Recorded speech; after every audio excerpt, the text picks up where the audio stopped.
Nous retrouvons le Dr Carl Weiss, président de l'Association des médecins microbiologistes infectiologues du Québec. Bonsoir, Dr Weiss. Bonsoir, Patrice. Vous allez bien, vous? Ça va? Oui, ça va. Occupé, mais ça va. Bon, la santé va bien, très bien. Le Québec en pause, est-ce que c'était justifié, selon vous? Ben, tout à fait, parce que regardez ce qui se passe ailleurs dans le monde. Vous savez, on est face à quelque chose où il n'y a pas de demi-mesure. Ou bien on fait tout et on va à l'extrême jusqu'à un certain point, ou bien on va se retrouver avec une vague comme on a vu ailleurs.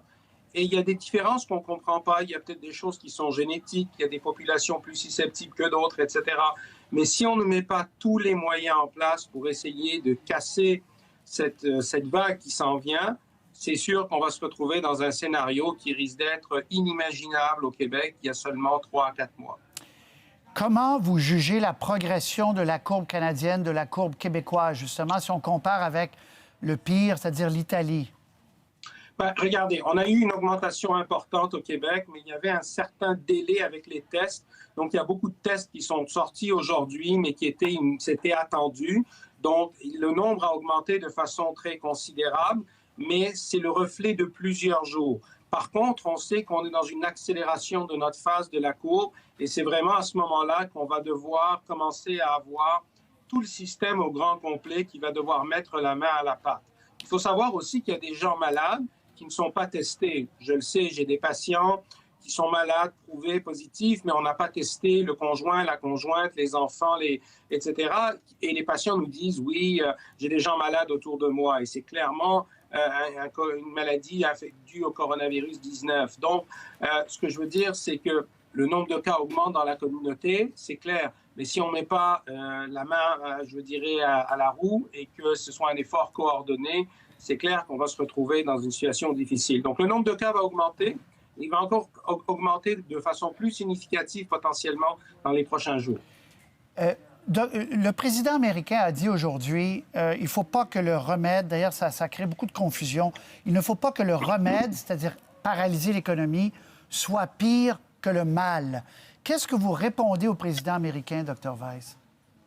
C'est pas à moi de répondre au président américain. Non, mais je veux dire, américain. Qu'est-ce que vous en pensez? Mais ce que je veux dire, c'est que, regardez, on est dans une situation qui est inédite. On est finalement victime de nous-mêmes jusqu'à un certain point. C'est-à-dire qu'on pensait que les épidémies dont on parlait dans des livres d'histoire avaient littéralement disparu. Et voilà qu'en plein 21e siècle, avec toute notre technologie, on se fait frapper par quelque chose où notre société n'était pas préparée. Et la seule façon de contenir ça dans l'état actuel des choses, c'est de vraiment casser la transmission, casser les chaînes de transmission.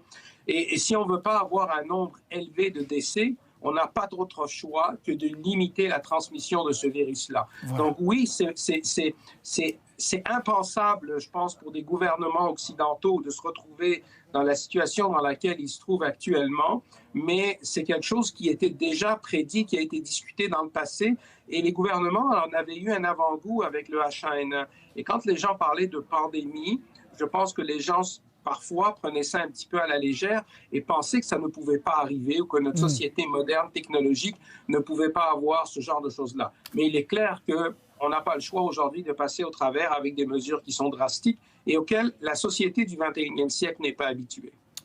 Très bien. Je vous donne quelques questions du public, Dr Weiss. Si j'ai testé positif au COVID-19 et que je guéris, puis-je me considérer immunisé ou je pourrais attraper le virus une deuxième fois? Alors, on va considérer ces gens-là immunisés. En fait, c'est pour ça que moi, je pense que je le fais d'ailleurs, que tous les travailleurs de la santé qui tombent malades, on les teste, parce qu'on sait que les travailleurs de la santé qui sont malades, positifs et qui vont guérir vont être d'excellents, après ça, supports pour le système, pour justement s'occuper des gens malades, sachant que le risque de réattraper l'infection sera à ce moment-là quasiment nul.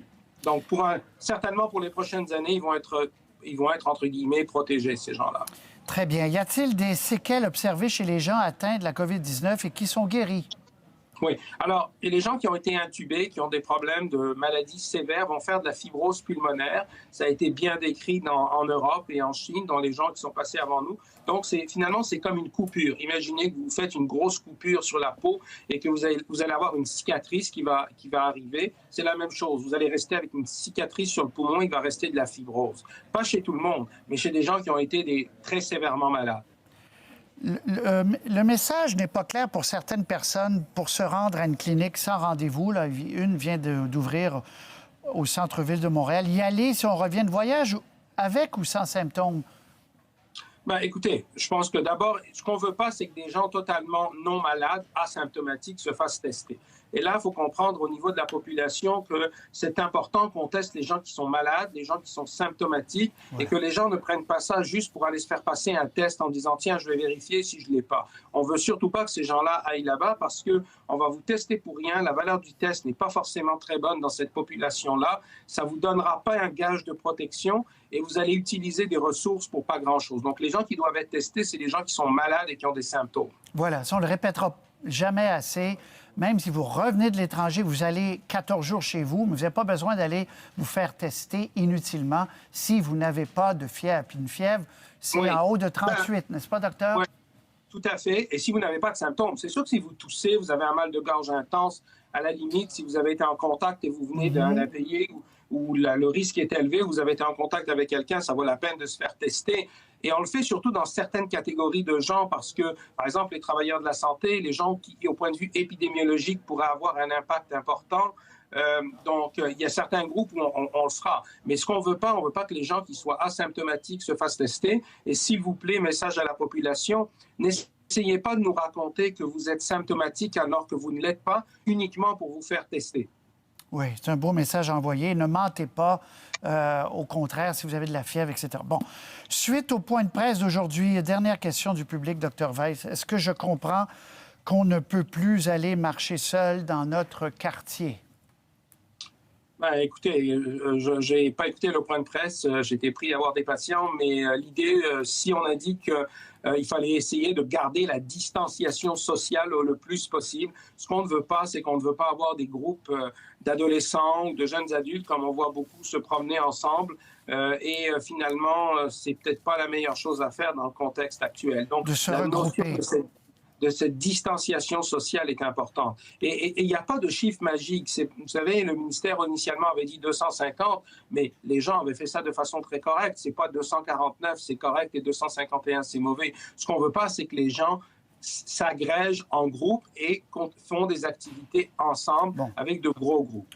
Deux questions avant de vous laisser, docteur. Un, comment se portent les gens autour de vous, dans le personnel de la santé? Il y a eu des craintes manifestées aujourd'hui qu'il n'y avait pas assez de masques, qu'on gardait les masques pour certains endroits, etc. Comment les gens autour de vous se portent? Écoutez, il y a beaucoup de travail à faire. C'est normal qu'il y ait une certaine peur. Il faut vaincre cette peur-là. Il faut protéger les travailleurs de la santé. Il faut aller au-delà de la protection qu'on demande. On n'a pas le choix que d'aller à la guerre avec l'équipement qu'il nous faut. Il va falloir utiliser des masques en quantité faramineuse. C'est l'expérience qu'on a appris de France, d'Italie, d'Espagne. Moi, j'ai parlé à des gens dans ces pays-là, j'ai communiqué avec eux. Et le message, c'est qu'il faut essayer de protéger les travailleurs de la santé le plus possible en mettant l'équipement maximal. Alors, il faut vraiment faire ces efforts-là. J'espère aussi qu'on n'aura pas de manque d'équipement dans les semaines à venir. Il va falloir que le Canada se mette, comme dans le temps de guerre, à produire de façon massive du matériel médical. Et puis, c'est une espèce de parallèle qu'il faut faire quasiment avec notre histoire dans le passé. Très bien. Dr Weiss, pour les autres questions, je reviendrai. On se reparlera cette semaine. Merci. Vous êtes très gentil. C'est très apprécié de nos téléspectateurs, des gens qui nous suivent sur le web, etc. Merci. À très bientôt, Dr Weiss. Bonne chance. Ça me fait plaisir. Merci. Au revoir.